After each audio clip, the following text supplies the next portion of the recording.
Bonjour, parlons de la prise en main de vos finances. Il est temps de prendre les choses en main et de faire l'expérience d'une véritable liberté financière. L'un des plus grands obstacles à la liberté financière est le surendettement. Mais ne vous inquiétez pas, nous allons décortiquer le tout et vous simplifier la tâche. Ensemble, nous explorerons des stratégies éprouvées pour gérer efficacement vos dettes. Vous pouvez atteindre vos objectifs financiers et vivre une vie d'abondance. La gestion de vos dettes est essentielle à une vie financière saine. Elle vous permet de prendre des décisions éclairées au sujet de votre argent. Vous pouvez bâtir un avenir sûr pour vous-même et vos proches.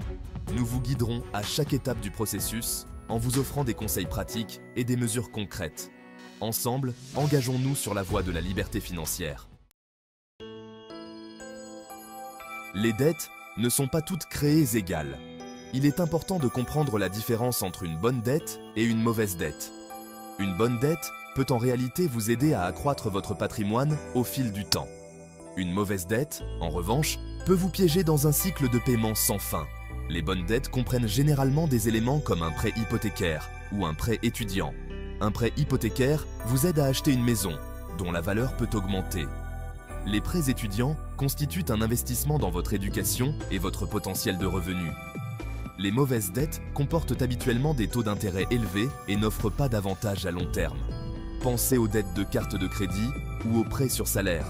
Ces dettes peuvent rapidement devenir incontrôlables et nuire à vos finances. Voyons maintenant quelques stratégies efficaces de remboursement de dettes. La méthode Avalanche consiste à s'attaquer en premier aux dettes à intérêt élevé.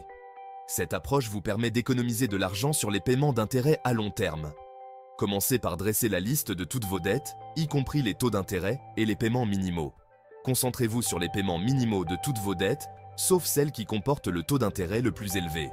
Consacrez autant d'argent supplémentaire que possible à cette dette jusqu'à ce qu'elle soit remboursée. Une fois que c'est fait, passez à la dette dont le taux d'intérêt est le deuxième plus élevé. Répétez ce processus jusqu'à ce que vous n'ayez plus de dette. Section 4. La méthode boule de neige. Petite victoire, grand résultat. La méthode boule de neige consiste à prendre de l'élan en remboursant d'abord les plus petites dettes. Cette approche procure un élan psychologique, car vous constatez rapidement des résultats. Dressez la liste de vos dettes de la plus petite à la plus importante, sans tenir compte des taux d'intérêt. Effectuez les paiements minimaux sur toutes vos dettes, sauf la plus petite. Consacrez autant d'argent supplémentaire que possible à la plus petite dette jusqu'à ce qu'elle soit remboursée.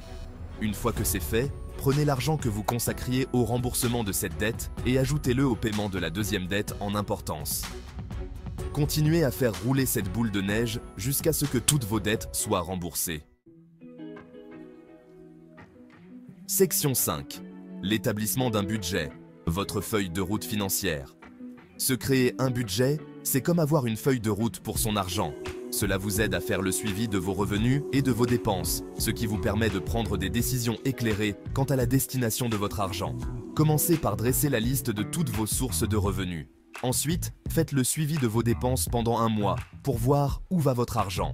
Classez vos dépenses par catégorie, par exemple le logement, le transport, la nourriture et les loisirs.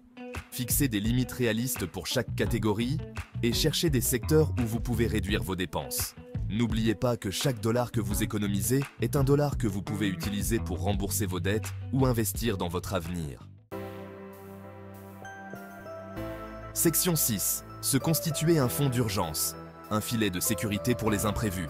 Un fonds d'urgence est essentiel pour faire face aux dépenses imprévues sans s'endetter. Essayez d'économiser l'équivalent de 3 à 6 mois de frais de subsistance dans un compte facilement accessible. Commencez modestement en mettant de côté une petite somme d'argent à chaque paie. Augmentez graduellement le montant au fur et à mesure que vous le pouvez. Envisagez de mettre en place des virements automatiques vers votre fonds d'urgence pour que l'épargne se fasse sans effort.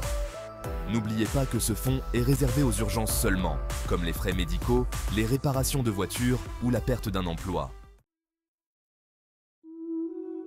Section 7. Restez sans dette. Conseil pour une santé financière à long terme. Félicitations d'avoir pris vos finances en main et de vous efforcer de vivre sans dette. Voyons maintenant comment maintenir cet élan positif et jouir d'un bien-être financier à long terme. D'abord et avant tout, prenez l'habitude de vivre selon vos moyens.